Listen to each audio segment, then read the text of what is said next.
I've never been one for confessions, but here I am, tapping away at my keyboard, the cursor blinking like a heartbeat, waiting for my story to unfold. This isn't about the grand moments. It's about the quiet epiphanies, the silent battles, and the humble victories that shape us. I grew up in a small town where everyone knew everyone, and everyone knew a version of your story that was never quite yours. My life was a series of checklists: good grades, college, a stable job, marriage, kids. But life, as I've learned, isn't about ticking boxes. It's about the colors you paint between the lines. When I was 23, I lost my job. It wasn't just any job.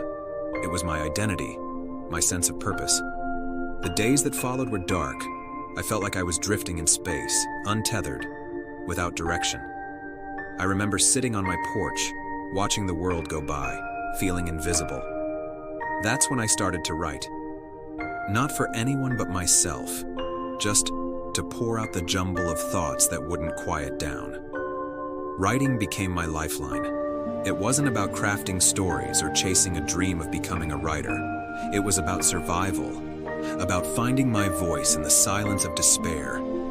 Each word was a step back towards myself, a reclaiming of who I was beyond the job, the labels, the expectations. Then came the love I never expected.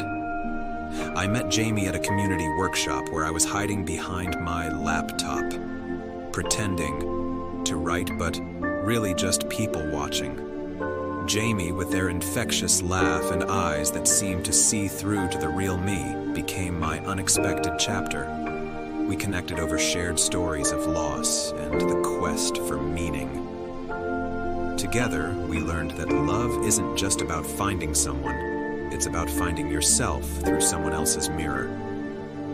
One autumn, an event changed everything: the local art festival. Jamie had always loved painting but had never shown their work publicly. I convinced them it was time, pushing through their doubts. We set up a small booth with Jamie's colorful, emotional landscapes. The festival was bustling, but our little corner felt like a quiet oasis. That day, as the sun dipped low, casting long shadows, a storm rolled in unexpectedly. People scattered, but we stayed, securing our paintings. Then, something magical happened. The rain began, and with it a rainbow formed directly over our booth, the colors mirroring Jamie's art. A photographer, seeking shelter, captured this moment, and it went viral. Suddenly, Jamie's art was everywhere, and our lives changed in an instant. The fame brought commissions, exhibitions, and a newfound confidence in Jamie. Watching them flourish was like watching the sunrise after the longest night. But life, as it often does, threw another curveball. Jamie got sick, and suddenly life was about hospitals, hushed conversations with doctors, and nights filled with worry. I watched as Jamie fought, as they taught me what resilience truly looks like. We had days where hope seemed like a distant star, but we kept each other's spirits up with stories, with laughter, with the simple act of being there. Through all this, I realized something profound. Life isn't about the absence of pain or the avoidance of failure. It's about how we navigate through these storms. It's about learning that every fall is a lesson, every scar a story, and every heartache an opportunity to love more deeply, to live more fully. Jamie recovered, and we've since built a life that's about more than just existing. It's about thriving, about making each day count. I still write, not for survival now, but to celebrate life, to document our journey, to remind myself that from the ashes of despair, we can forge a life of beauty and purpose. Years later, we returned to that festival, this time as guests of honor.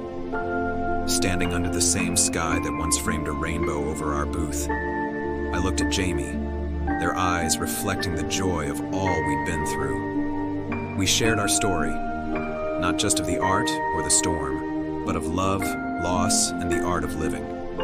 So, here's my confession.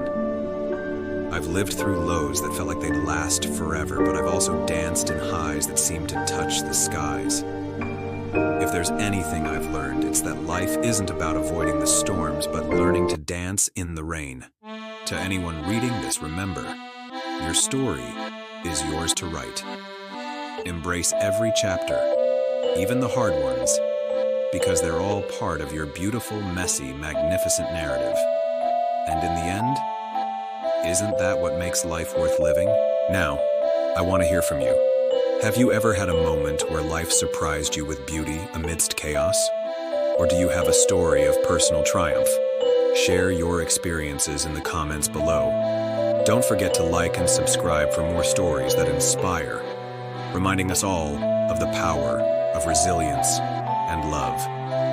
Thanks for joining me on this journey into the heart of life's twists and turns. Remember, every piece of history we uncover adds to the tapestry of our world. See you in the next video, where we'll explore another forgotten tale. Until then, keep your eyes open for the secrets that surround us, and never stop painting your life with your unique